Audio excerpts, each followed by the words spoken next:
mahasiswa akuntansi khususnya semester 2 terkait dengan practical of business accounting ya, di mana praktek dasar akuntansi yang kemarin sudah kita bahas terkait dengan persamaan dasar ya, persamaan dasar akuntansi ya, ketika transaksi yang memunculkan perubahan akuntansi, bagaimana kita mencatatnya atau pengaruh dari setiap transaksi terhadap akun-akun yang muncul atas transaksi itu sendiri sebagai sebuah penerapan dari teori prinsip BIS gitu ya. Jadi ketika kita kemarin bicara prinsip BIS of accounting, salah satu dari prinsip itu adalah setiap transaksi harus dilakukan pencatatan gitu ya. Nah, di pertemuan yang lalu sudah kita simulasikan ya terkait dengan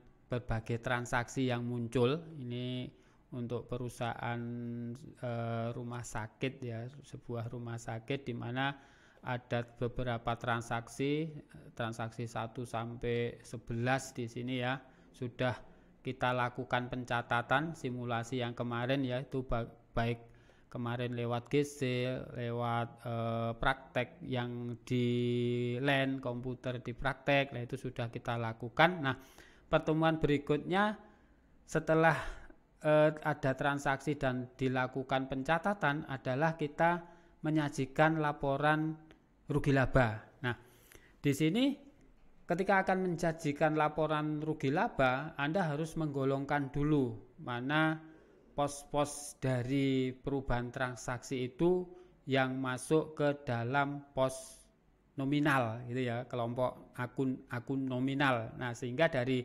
akun nominal itu akan disajikan ke laporan rugi laba. Nah, sesuai dengan akun yang terjadi di dalam transaksi itu, Anda harus melihat dulu apa yang ada di dalam perubahan rugi laba atau statement rugi laba. Lah tentunya terkait dengan akun nominal, di mana akun nominal itu tidak memiliki saldo ya, tidak memiliki saldo, sehingga di periode itu ya yang diperoleh terkait dengan laba berapa, pendapatan berapa, biaya yang dikeluarkan berapa. Nah, kalau kita melihat data transaksi itu, transaksi 6 dan 7 ini adalah sebagai sebuah pendapatan ya, sebagai sebuah pendapatan yang nantinya akan disajikan ke dalam statement rugi laba. Kemudian Anda melihat beban-beban yang dikeluarkan atas transaksi itu.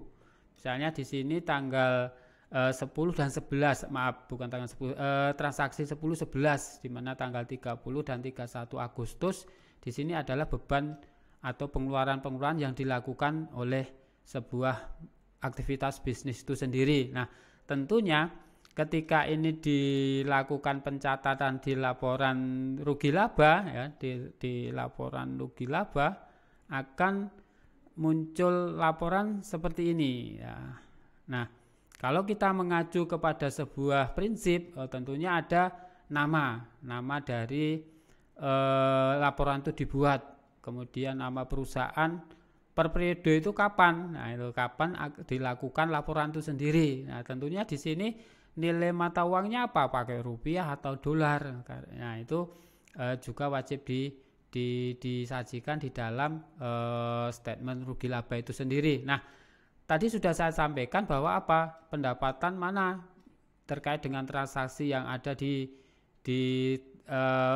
persamaan dasar kemarin.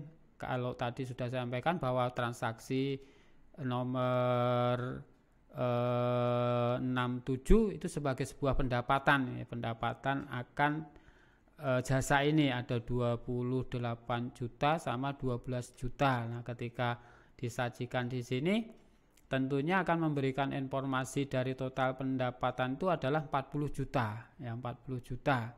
Kemudian ada beban dan pemakaian perlengkapan ya, beban gaji dan pemakaian perlengkapan, beban gajinya 15 juta, pemakaian perlengkapan 13 juta, sehingga dikurangi beban total 28 akan menghasilkan informasi atas laba rugi 12 juta. Nah, ini terkait dengan statement rugi laba. Nah, secara praktis ya. Di sini kita simulasikan untuk persamaan dasar akuntansi ini menjadi sebuah laporan rugi laba. Lah tentunya dari laporan rugi laba yang diperoleh di periode ini akan menjadikan sebuah informasi nanti bagi yang berkepentingan atas informasi dari statement rugi laba itu sendiri. Demikian terkait dengan laporan rugi laba, sehingga ketika akan menyajikan laporan rugi laba Anda harus melihat dari